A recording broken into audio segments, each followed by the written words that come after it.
It's always in the news. Cybercriminals attacking great organizations, wreaking havoc on the trust of their brand. We socialize cybersecurity for you to raise awareness. Interviewing leaders who built and protect great brands. We help talented people enter into this incredible field, and we share our research of blockbuster true cybercrime stories. This is Cybercrime Junkies. And now the show.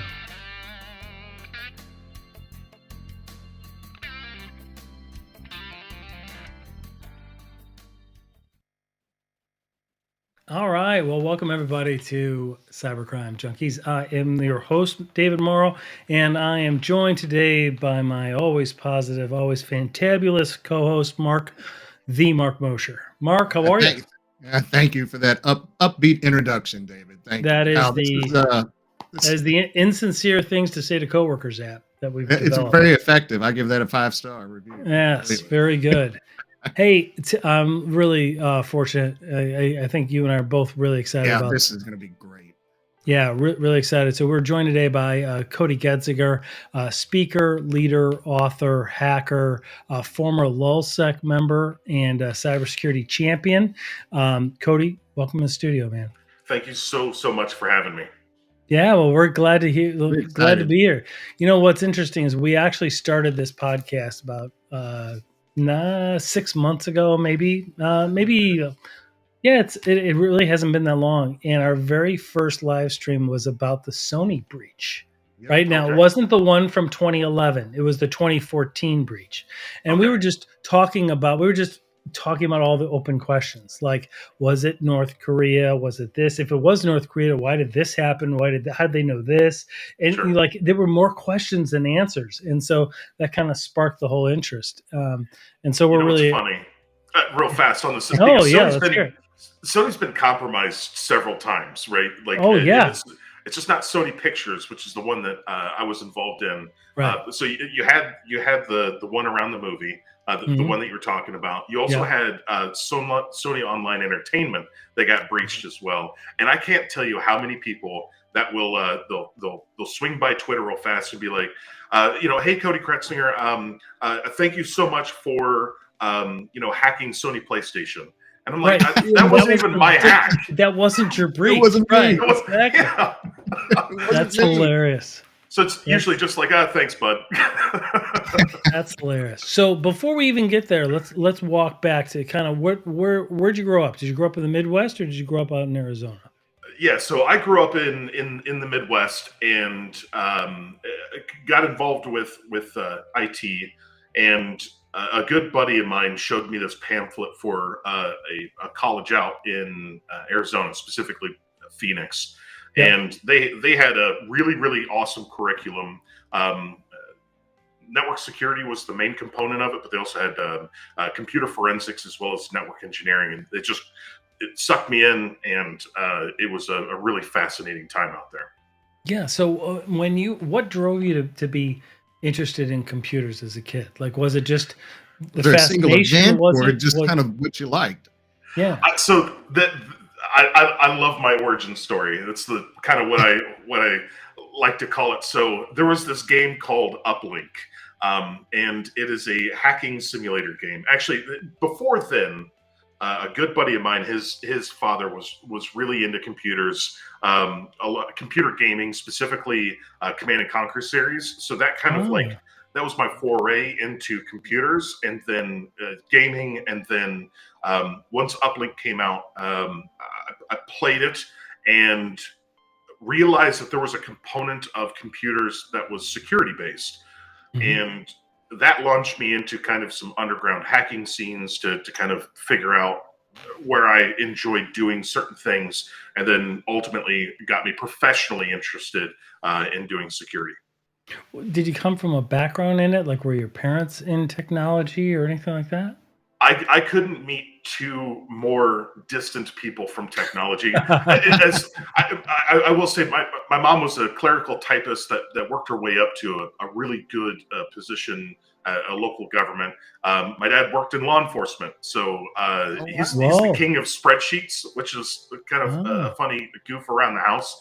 but it's they both computers aren't their thing. In fact, the only reason we had a computer in our house originally, it was because the city ran some sort of deal that city employees could get a certain computer so they could familiarize themselves with it. What was your first computer? What was the first thing great you question. ever worked on? So those You can are always two. tell somebody's age when they answer this, right? Like, kind of like, So yes, our first computer was a compact of some sort. I was fairly young. Yeah. I do remember the large floppy disks, not the small ones that everybody used. 5 hours. Yeah. And then the CD, the CDs, you'd actually open up what looked to be a jewel case, and it looked like a larger version of the of like a floppy disk. And at the bottom there was an actuating metal piece that when you put the CD in, that's how it I read. remember this. Yeah. So that was The my whole thing would move around. Don't really remember much about it other than it ran Windows 3.1. Can tell you the first real computer that I had any involvement with and broke a lot was a Gateway 2000. It came in a box with the cow kind of stuff. Oh yeah.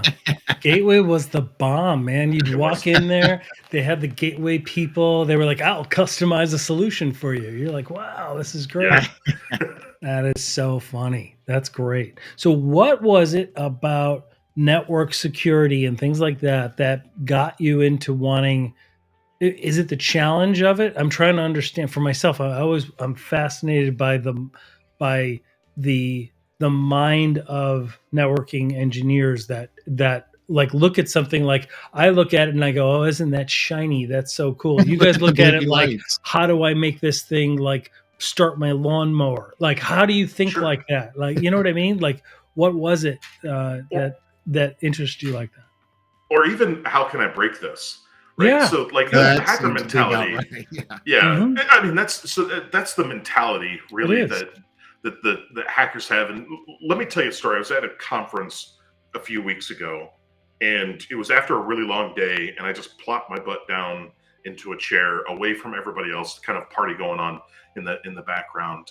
And eventually 4 or 5 younger gentlemen come up, and they're all talking. It's their first conference, and eventually they asked me some questions. Well, who are you? They didn't know, which is great, right? Because that's how I prefer most conversations to go. Right. What do you do and all that stuff. And they asked me more or less the same question that you did, David. And here's what I asked back to them. I asked them, is there a certain component to IT or security or something where you get the warm and fuzzies, your heart flutters a little bit? And a couple of them said yes. And I said, well, what component of your job makes that happen? What makes the hair on the back of your neck stand up? What makes the goosebumps, right? And one guy said, well, it's blue teaming. It's the thrill of the hunt, right? I want to find the bad guy. That's what really gets me going. And another guy said, well, it's red teaming. It's when I can break into a system and manipulate it to do a thing that it's not supposed to do, and I'm scared to death that somebody is going to find me, and in that short period of time, and I'm going to get caught. And that statement from the red teaming side of thing, that it is the thrill of finding something. The chase. Yeah, it's almost the thrill of the chase, the thrill of being chased, right? Yes. Like you want to accomplish a task. You want to capture the flag before getting caught.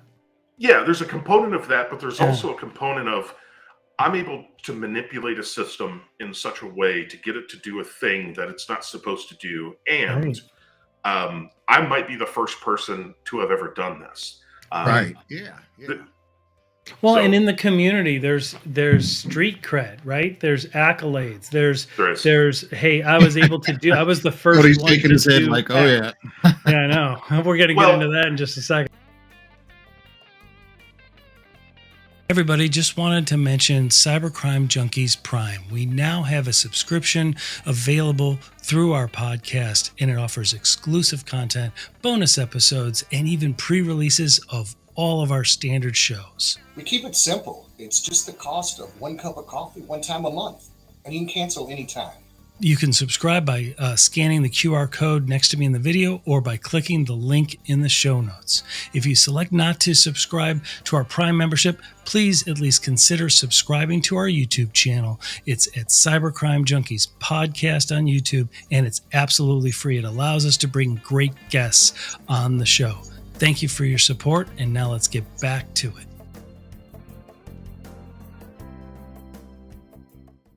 it. Right? I mean, it's kind of what it is. It's like trophies, right? It's like, hey, I accomplished this. Let me throw it up on my bookshelf there. Yeah. There's a component of that, I think, more so in the past than currently. In the past it was, look what I did on the down low, right? Like you maybe talk about it within certain social groups, maybe IRC. Or maybe a local 2600 chapter or something along those lines. Everybody just kind of like knew. Now, so much you talk about a hack that you've done, you might wind up going to prison. Yeah, right. There's consequences, right? Yeah. There is now, yeah, for sure. Yeah. So let's talk about that. Let's talk. Sure. So you're away at college. You go out to Arizona. Great place to go to college. Mm-hmm. You're out there, and from what I've read, right, and my understanding, people I've talked to, like, you were really good at school. You were like, you wanted to go into work for the Department of Defense one day. Like you had some great aspirations, everything else. Something happened along the way.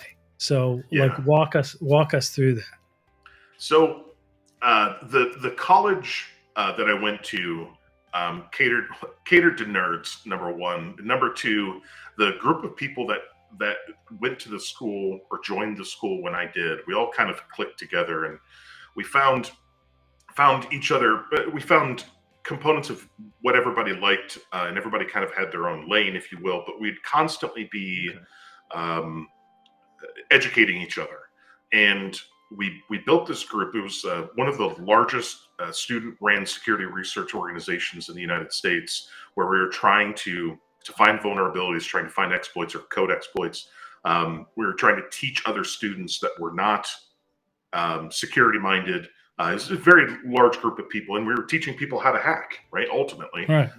With a couple of student-ran organizations. So in the 3 or 4 semesters I was in college out in Arizona, I progressed very quickly, not only because of the academic information that was being taught, but also because of this group. So I moved very quickly, and you're right. In fact, I interviewed for the NSA. I was going to be part of the NSA Red Team. I had gone through the polygraph. I had gone through the psychological evaluation. I'd gone through the background check. I'd done all of those things. What year were you in college? I would have been a junior. The NSA recruits out of that school specifically because the type of talent that is there. Really? Or they did at that point. I'm not sure now, but there were myself and several other students that had all applied to the NSA, and several of us had either job offers or we saw people graduate and immediately they were part of the NSA. There was a lot of really good talent. Explain to the listeners, I apologize, but explain to the listeners, what is the NSA? Like, I know it's very obvious to us, but for those that might be working out or driving in their car, have this on at work, that aren't in cybersecurity, what is the NSA, and why is that so significant? Because it is very significant. Right. It is. So the NSA is an intelligence community, much like the CIA is an intelligence community. You can consider CIA to be people-driven, and the NSA is technology-driven. So they have things called signals intelligence, which is what the NSA mainly handles, and those are things like intercepts. So understanding encrypted communication, breaking encrypted communication. In fact, the NSA employs the largest number of mathematicians anywhere, and that's strictly to break code. The flip side of that is the NSA also does technology-driven things, meaning they specialize in both red teaming operations, which is offensive, if you want to think of it from like a football oriented kind of conversation. Offensive, so we're breaking into adversaries, think other nation states or terrorist organizations or any of those things, and gaining access to grab information. We're also subsequently helping defend our country and our allies against cyber threats. So they have both of those components as well. And there's a number of other things that I'm sure that they do that I have no idea. But that is the long and short of it. Yeah. That's just the advertised portion, right? That's just the public-facing piece. Exactly. So you were going along, had a very exciting kind of undergrad career with eyes on doing some pretty cool things, but you got involved with a group called LulzSec. It's LulzSec. Explain to the listeners, what was LulzSec? So LulzSec started. My goodness, where do you start with this one? So LulzSec started. Right? There is. I'll try to hit the bullet points real fast. Yeah. So there's a group of people online called Anonymous, which is essentially a number of individuals from a particular website.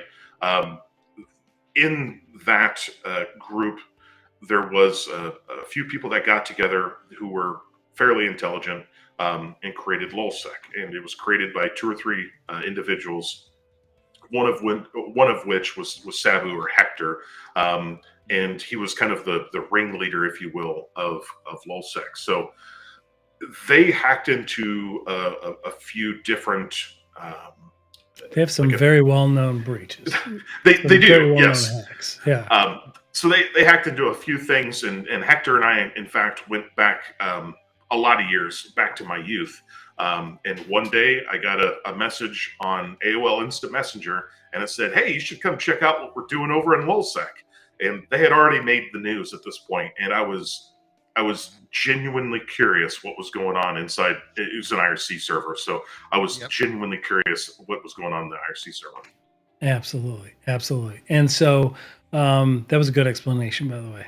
And so you get involved there, and at some point you're getting involved with some of the activities that LulzSec is doing.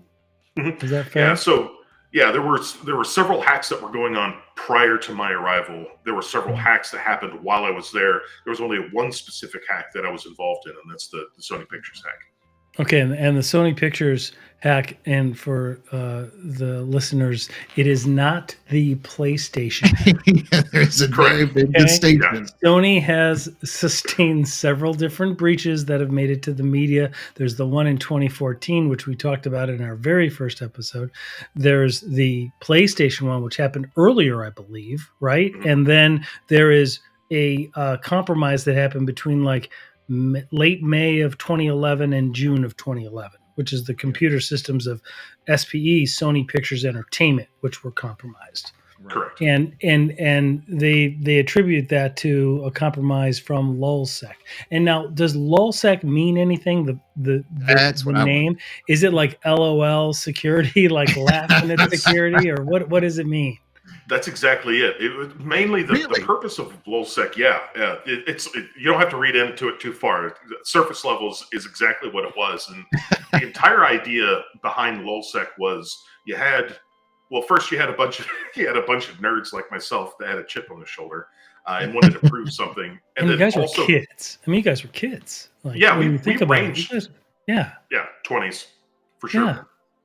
And that's all it was. Is we found laughable security, and which is out there. It's out there. It's why we have a podcast. It's why we exist. There's a whole lot to find. It's still there. So okay. So what walk us through what happened, and let's start with what you guys were doing there. like if that's okay to speak about, because I think it's all been said and done now. So I think we're open to speaking about it. Yeah, the statute of limitations has passed, Yeah, and and that's double been a lot of jeopardy is years. attached to So, right, exactly. So we're good with this. So yeah. The entire purpose. So we ran a number of scanners, like bots, essentially to go out there and map the internet to see where we could find vulnerabilities, and we were finding them left and right. But we'd only focus on big targets, and specifically, like Sony came up, and again, getting back to that trophy. Like again, if you're going to go and you're going to spend the time, risk maybe getting caught or whatever, like you want it to have Make it big. a logo. You want a logo by it, right? Or a name. There's a component of that, but there was also a component of like screw Sony. Remember the big DRM thing that they tried to pull with the rootkit and all of that? Yeah. That left a really sour taste in a lot of nerds' minds. So as soon as walk us through what that is. Can you explain to the listeners what that was? What did Sony do? So, and I have not brushed up on this, so I'm going to at least try to get it from the 5,000 foot level. Yeah.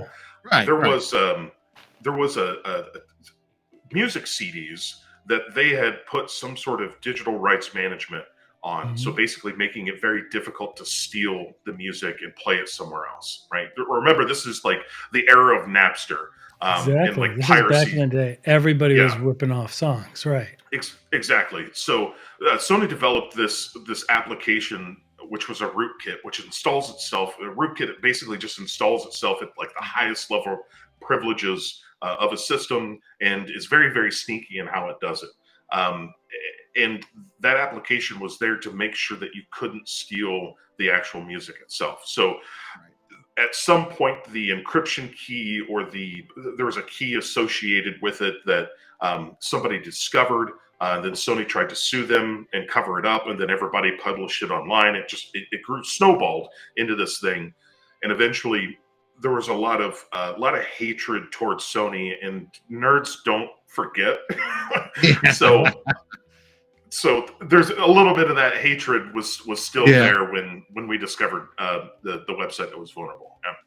Yeah. So you find the vulnerability at Sony when you're out there scanning. Out of all the other ones that you found, what was kind of the next step, the next process? How did that evolve into where we got? Yeah, it's super simple. It's, hey guys, we've got a SQL injection, which I'll explain in a moment what that is. But we've got a SQL injection on the Ghostbusters website. Everybody started attacking it, and that was essentially the order. Wow. Yeah. So it was their website. It was actually their website that was so vulnerable. I mean, it wasn't like getting into like any bypassing of any firewall. It was nothing like that. It was just their public-facing website. It was. If you want to talk at low-hanging fruit, this couldn't be lower. And the website that was insecure was the Ghostbusters website. In fact, it was So they were running some sort of sweepstakes where I think there was some sort of anniversary or something along those lines, and it asked people to put in their first, last names, email address, physical address, phone number, stuff like that, and it had a lot of records in it, and it also coincidentally was vulnerable to a style of attack called SQL injection, which is essentially, when you go on to a website and you submit information, meaning your first, last name, phone number, that kind of stuff. Typically, what normal people would do is actually put legitimate data in those fields where it asks for that data. Us being hackers, we're testing to see whether or not certain characters cause that form submission, when you hit submit, to do something unexpected. And in fact, there's a kind of a standard way to approach this. There are certain characters on the keyboard to get things not to work correctly. And we found that out. And what happens is, instead of that data being submitted to a backend database, that information from the database is now being presented to us. Yeah, it kind of regurgitates itself. Yeah, it kind of regurgitates itself, right? And all of that data that's sitting on the back of that website comes to you guys. So it's not only that website, but any other website that uses that set of databases. So you can imagine that, one database that has the Ghostbusters sweepstakes information, that's a lot of records, but there's probably going to be some other promotional databases on this same server. And when we were done, it was, I'm pretty sure it was between 1 or 2 million unique records that were stolen out of this group of servers. Yeah. Holy cow. So you guys are doing that, and what are you guys doing with the data? So you guys get this data, it's housed somewhere in the LulzSec kingdom, wherever you guys get. Yeah, we had a that. SharePoint. I'm kidding. Yeah. No, it's so We just had a public facing SharePoint site in case anybody was interested. yeah, in case you want to download anything. So Right. It totally makes sense. Funnily enough, it's a real quick aside. In the position that I'm in, we share malware back and forth via Teams and SharePoint and whatnot. And you'd be surprised how often Microsoft looks the other way on like completely malicious stuff, which is hilarious. So, Oh my god! yeah, that helps in red team engagements. I can tell you that right now. Yeah. But essentially, it was somebody mapped the database to begin with, at least at the high level, and basically said, you go for this, you go for that, here's your section of data you're quote unquote responsible for. And so I had my section of stuff, and the tool that we used, anybody can use, something called SQL map or SQL map. It's point and click almost. And in fact, there were other instances of somebody using Havage, which is a Windows-based application to do this. But the point I want to make here is that we ran those applications for days, which means we were hammering away at this website. I think personally, it was a week or more for my side of things. So nobody noticed for weeks. So we'd grab all the data, and then we would send that data to the guys that were more or less running LulzSec, even though there really wasn't a leader. They compiled all the information, and then tweeted at Sony, basically saying like, "Hey, we're in your systems, and you can't find us." And then they compiled social media. Every brand loves to get a tweet referencing them that, hey, we're inside your network. And you don't know it. And you don't know it. Come find us.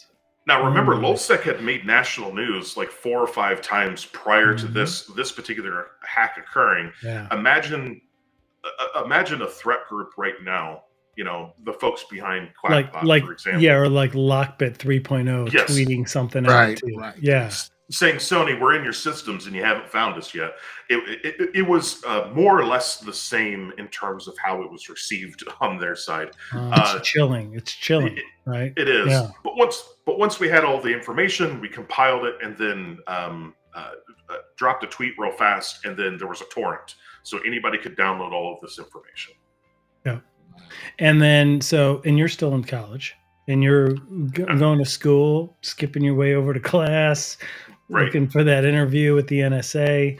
And so what was it? It was in September of 2011 that the feds came knocking, or what? How did that go down? Yeah. So there's a couple of components to that. And what a lot of people don't know is that I was working in IT as the network security administrator for the school. So I knew all of the stuff that was going on to a certain degree. And one day, myself and several other workers come into IT, and everybody's access is turned off except for 2 individuals. And in the back of my head, there's nobody else on campus except for maybe 1 or 2 people that understand what I'm involved in, right? So in the back of my head, I go, well, it's probably pretty likely that the feds are coming. And that night, there was, kind of going back to that security research group, there were a lot of things going on in that student-ran organization. None of it was illegal, but everybody was scared. And we had a word. It was a word that if you ever got a particular word via text message, and that was it, that meant either we're getting raided, or we think we're getting raided, or there's a situation in which you might want to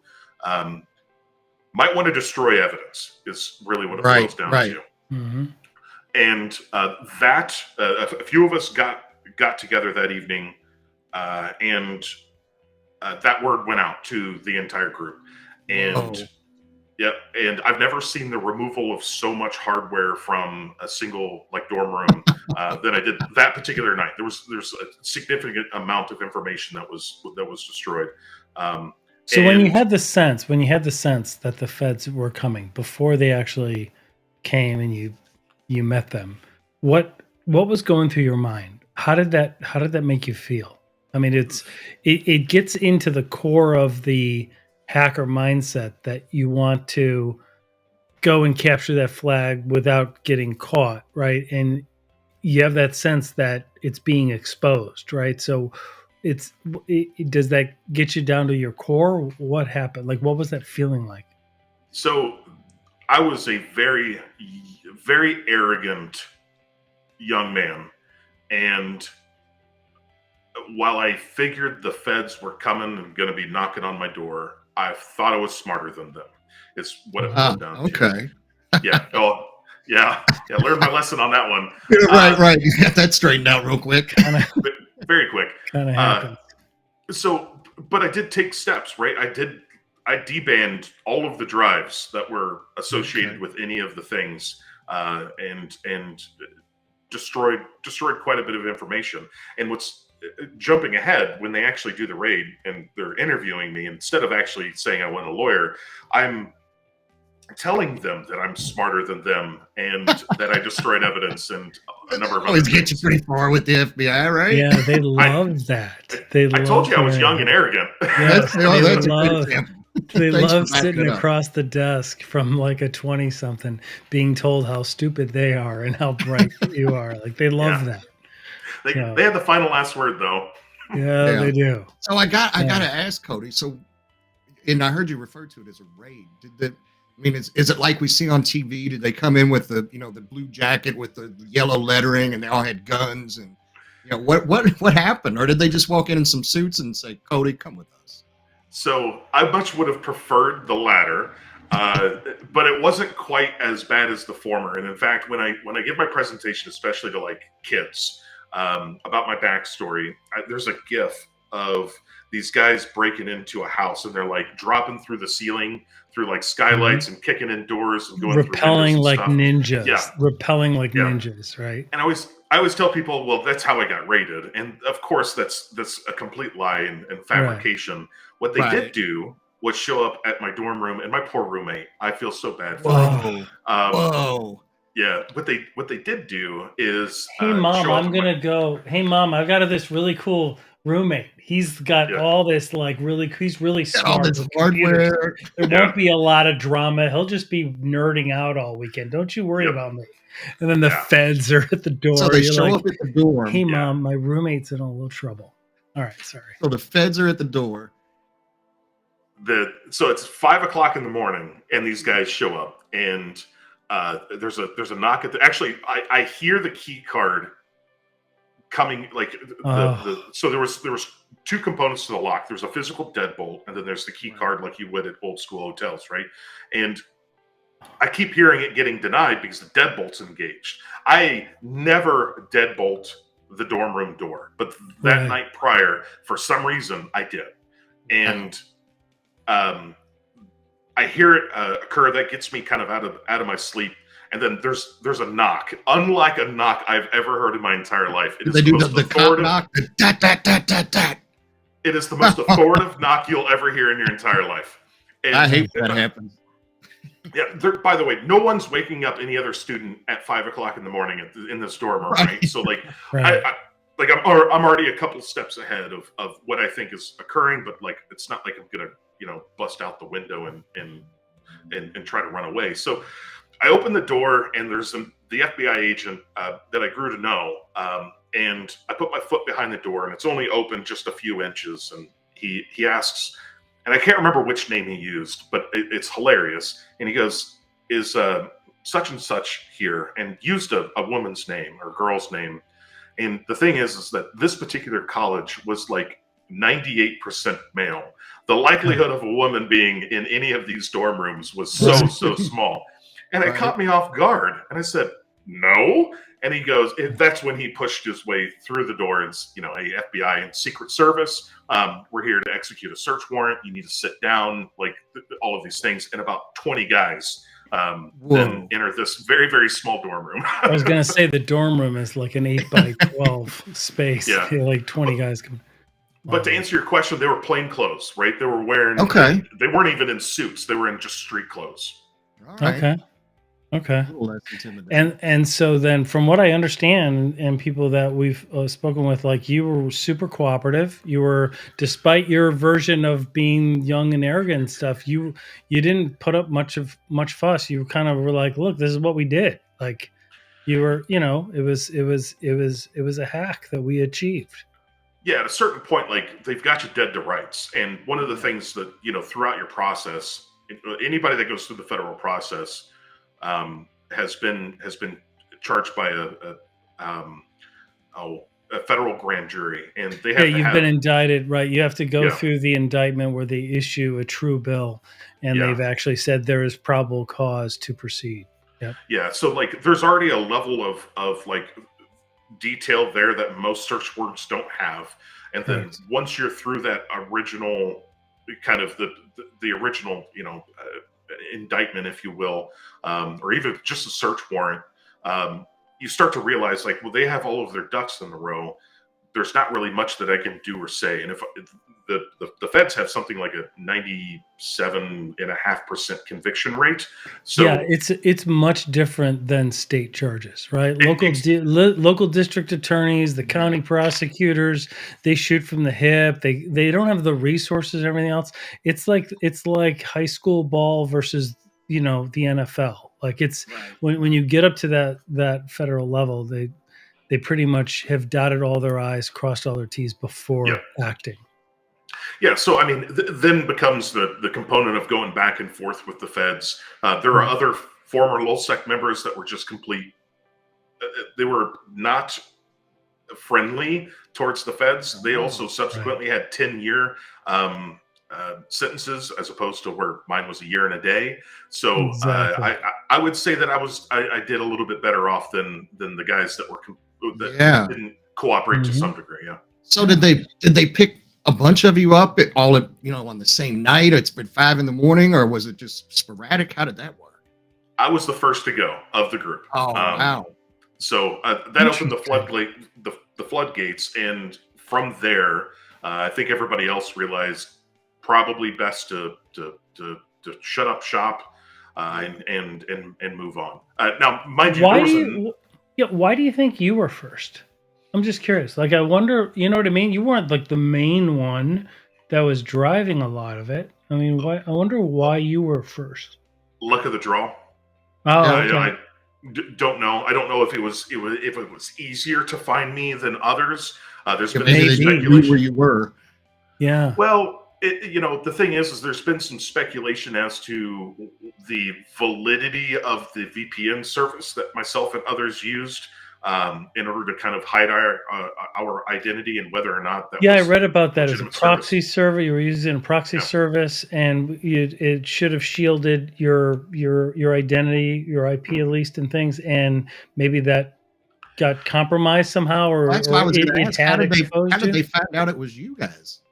So my understanding is there was enough pressure. It was a VPN service out of England, and that there was enough pressure from the government over there that they were essentially mandated to give over information that they shouldn't have been collecting anyway. But were. In fact, in their terms of service to begin with, it said under no circumstances will we ever give this to law enforcement. Well, they did. I can tell you that. They asked twice. Yeah, so I've got one a of the disc lessons, where it's got all that information. So one of the lessons we've learned here is shop and read the details of the VPN service that you engage in, right? Because you're using a VPN to be encrypted, and for them not to be selling your data or transferring it or collecting it. Very good point. Yeah, I would. I'd go a step further and say that most VPN services are likely going to cooperate with an authority. Yeah. And if you're going to commit a crime, probably not a good thing to use a VPN service. Yeah. Oh, there you go. Yeah. Also, don't commit crimes. And Yeah, exactly. There's the end all be Well, all. and that's one of the Okay. lessons. And so fast forward, you didn't go to trial, right? You pled Correct. guilty, right? Yep. You pled guilty. You got a year and a day. Served. Where did you wind up serving? Did you serve it in Florida, or where'd you serve it? I served it in a Martha Stewart style or esque federal prison camp in Pekin, Illinois. And, okay. I'm familiar with that one. okay. You know, that's not. I'm not because I was there, but in my prior life, I was an attorney, and so I had been there to actually interview somebody once. Gotcha. But very interesting. So yeah, I mean, federal prison is not like the jails that we see in like Scared Straight and some of these other, you know, the county jails and the state penitentiaries. It's much more conducive to rehabilitation, right? And it's much more civilized.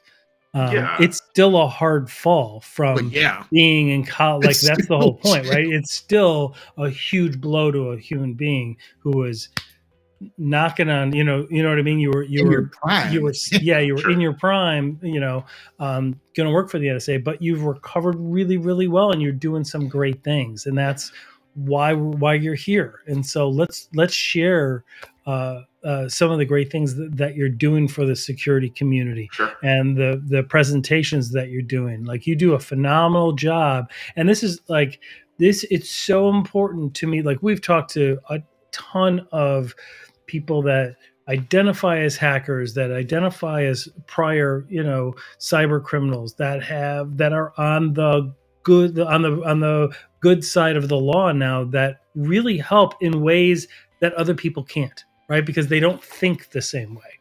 And they don't have the same experiences. But by knowing that, it's part of the reason why some people, they'll go undercover and they'll study, you know, Lockbit 3.0, and they'll study, like, they'll get to know those personalities, because if we don't understand, at the end of the day, it's all people. And so if we don't understand the people behind it and the reasons and the behavior and the personalities, how can we adequately defend against it? Yeah, exactly. Yeah, I mean, there's to use an analogy. Oftentimes, you'll find former bank robbers becoming bank consultants or bank security consultants. Exactly. Great example. I will say that for anybody that's interested to get into this, I'm going to preface what I'm about to say, because if there's anybody that's interested in getting into security, there is a path in which you can take that doesn't involve doing something illegal. In fact, the cybersecurity industry frowns upon doing that. I was at the very tail end of when it was still somewhat acceptable to do these things. Now it is very much not. But that being said, the things that I help businesses with, cybersecurity wise, or just network security wise, those are the things that the bad guys are doing, right? So, you know, I say I'm a recovering red teamer. I don't do it as much as I used to, but, you know, when I'm applying what I know and how things work and how a bad guy actually operates, and I'm, you know, quote unquote, attacking a business for a fee, right? So it's all above board. I'm giving them with permission, right? Like, they give you with permission.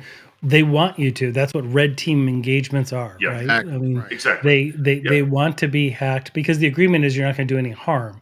It's almost like a capture the flag. Like, it's not, but it's somewhat like, here's a piece of intellectual property. We're going to hide it. You come in undetected and get access to it, and we'll pay you a fee, so that way we could learn where are our vulnerabilities, because from what we see, we're secure. We know we're not. So where are we? What are our blind spots? Yeah, it's really identifying those gaps in security, right? Most organizations, you can't check your own work, and that's the reason why they have somebody come out and do what I do. So applying not only that component, because you can hire any red teamer that you want to, but being able to hire a red teamer that has experience in doing, you could say, criminal stuff. There's a little extra oomph there. There's the credibility aspect to it, and then there's also just kind of the namesake, if you will. So there's that component, and then there's also a component where I built a SOC, or a security operations center, which is basically, from the ground up. It was me to start with, and then built a SOC from the ground up. So I hiring the correct people, making sure that logs are being analyzed, that people are responding to events. I actually stopped doing so much red teaming. I hired red teamers to do that, and then my main focus for several years was mainly incident response. So now I'm on the other side. Blue team, a little purple. Mm-hmm. Yeah, that's really good. So now I can apply my perspective into, all right, you are either currently engaged in an incident or one has happened and we're trying to figure this out. And now I can apply that same knowledge on how the bad guys operate. And then that's also the same stuff that I would train my folks on. Yeah, absolutely. Well, that makes you really effective, right? Because it gives you such a unique perspective on everything. Yeah. It's actually really cool. Yeah, I mean, the lens that you view the same facts is going to be a different lens, right? And it's really, really insightful. So organizations really benefit. We have a whole team. Mark and I are with All Covered, which is the Konica Minolta MSSP. We have our own SOC. We have our own red team group. And I'm telling you, like the red team group, they're so cool. Like they're like the way that they think, the way that they look at things. And our SOC has really been built from the ground up, and they're so insightful. But part of it is because they all work together, and they collaborate. That's really, really so important that we see on a daily basis. It's really important. And businesses benefit by insight like yours. I mean, that's just there's such a clear benefit. Yeah. So, no, go ahead. No, I was going to elaborate a little bit more on you're completely right, and running a SOC gives you a really interesting perspective in of itself, because you're monitoring a lot of different businesses. I mean, we had financial institutions, healthcare, manufacturing, emergency services, municipalities, stuff like that. So when you see a particular attack starting to occur over here, you can then help out other folks in other places. So it's a very interesting perspective to be able to kind of help businesses without them even realizing it. Absolutely. Yeah, exactly. So, exactly. As we're looking to wrap up here, what are some of the I don't know exactly how to ask it, but what are some of the main things that you're seeing that organizations need to change when it comes to creating a security culture, when it comes to having the right defenses up? I mean, small businesses struggle, it seems, a lot more than large enterprise organizations that can create their own SOC. What can small to mid-sized businesses do? What are some of the top priorities you're seeing? Yeah, there's a lot. The security mindset, or I really like the phrase culture of security. So there needs to be a focus on that. And here's the thing, it ain't going away. It, in fact, is going to get much more stringent, and there are going to be things that come up between now and probably next year. You look at things like the FTC safeguards and who those impact.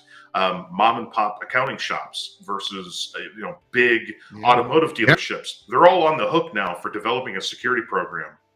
And oftentimes those folks, especially if you look for like automotive dealerships, it's usually just the guy who's somewhat good with technology is the guy that's running the security program. He's the IT guy, right? Yeah, and you can't blame him for it, because in the past this has worked. Well, now there's federal charges that can be levied against those individuals who don't take the correct steps in order to actually protect themselves.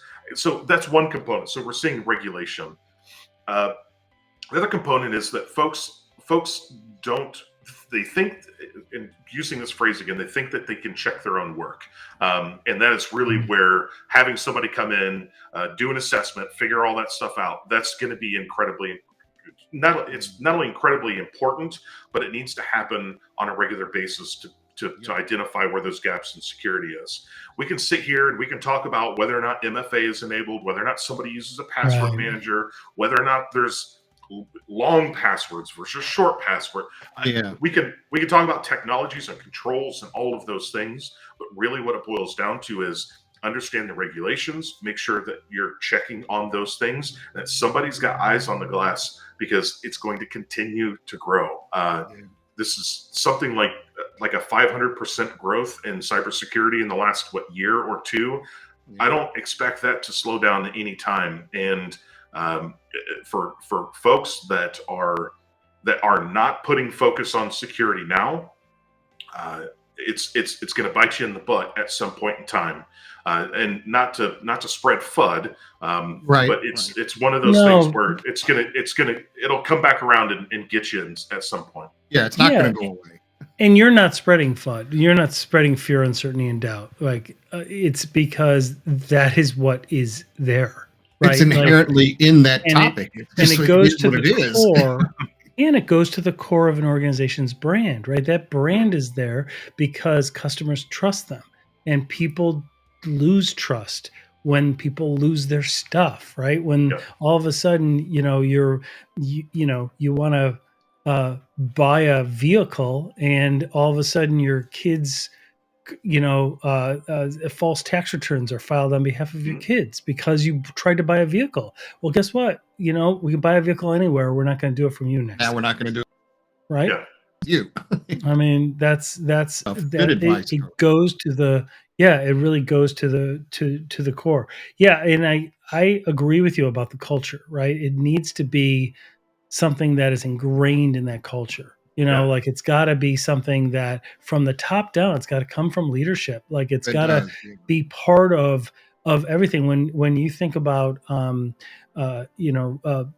cultures that don't tolerate harassment, right? Mm-hmm. Yes, there's harassment training maybe once a year, but there's a culture there that doesn't tolerate it, right? Yep. And so what's happened with security is there may be an initial onboarding cybersecurity training, or you might get an email on Tech Tuesdays about how to spot a fish, but it's not really part of the culture, right? They're like, we don't care. Go ahead. If you're working from home, save your documents wherever, nobody ever asks. So like that. No, it needs to be part of the culture. It needs to be ingrained, because you all have to care about yourselves, your family, and the organization's brand that you serve. Yeah, and to add on to that, there's no organization too small.